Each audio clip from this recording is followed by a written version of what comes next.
चीन के एक शहर हुबेई में यांगजी नदी के ऊपर एक डैम बना हुआ है। इस डैम का नाम है थ्री जॉर्ज डैम। यह डैम 2335 मीटर लंबा और 181 मीटर ऊंचा है। यह डैम इतना बड़ा है कि इस डैम की वजह से हमारी धरती यानी कि हमारी अर्थ का रोटेशन तक धीमा हो गया है। ओह माय गॉड, क्या इसके पहले तक इफेक्ट आप जानते थे? और अगर नहीं जानते थे तो चैट सेक्शन में जरूर लिखिएगा।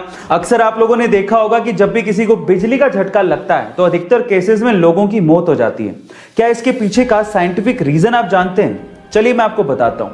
देखिए, उसके पीछे का रीजन ये है कि हमारी बॉडी में 70% पानी है और जैसे ही हमें बिजली का झटका लगता है अंदर का पानी जल जाता है, सूख जाता है, खत्म हो जाता है, जिसकी वजह से हमारा खून यानी कि ब्लड गाढ़ा हो जाता है और गाढ़ा होने की वजह से वो अच्छे से फ्लो नहीं हो पाता और हमारे शरीर के अंगों तक पहुंच ही नहीं पाता, जिसकी वजह से हमारे शरीर के अंग काम करना बंद कर देते हैं और उसी वजह से हमारी मौत हो जाती है।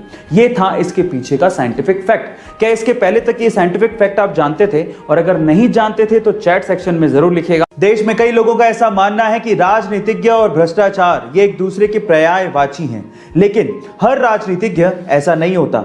जैसे उदाहरण के तौर पे लाल बहादुर शास्त्री जी।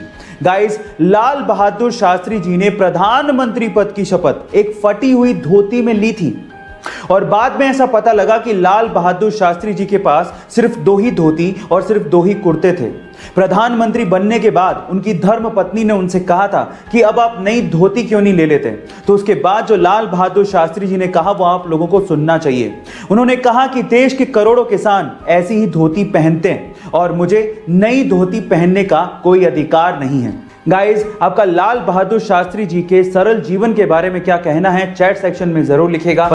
डॉक्टर्स ने उसे 15 साल की उम्र में उसकी हार्ट प्रॉब्लम्स को देखते हुए कहा कि या तो वो फुटबॉल खेलना छोड़ दे या फिर वो डिफिकल्ट हार्ट सर्जरी करवाए जिसमें उसकी जान जाने का खतरा हो सकता है। फुटबॉल खेलने का जुनून इतना सवार था कि उसने वो हार्ट सर्जरी करवाई। अपने इसी फुटबॉल के जुनून के चलते ये माली का बेटा आज विश्व का सबसे महंगा फुटबॉल खिलाड़ी बना।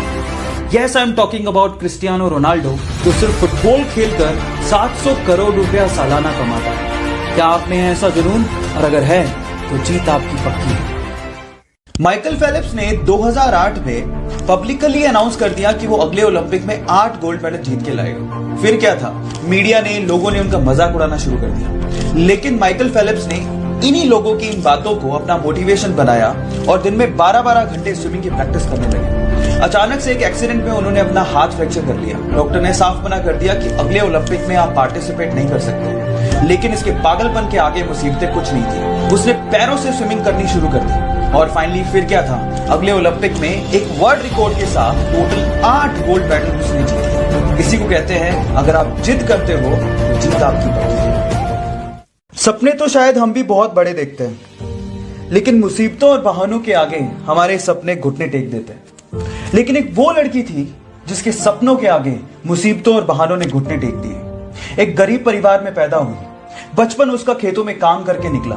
15 साल की उम्र में उसने सोचा कि वो बॉक्सिंग में अपना करियर बनाएगी। घर से कोई सपोर्ट नहीं था, ना ही ट्रेनिंग के लिए कोई सुविधाएं थी, लेकिन उसकी जिद के आगे सारी मुसीबतों ने घुटने टेक दिए। जी हाँ, मैं बात कर रहा हूं 6 times world amateur boxing champion, 5 times Asian women championship winner, Asian games 2014 gold medallist, Olympics 2012 bronze medallist, 2013 Padma Bhushan winner, 2003 Arjuna award winner and 2006 Padma Shri Mary com.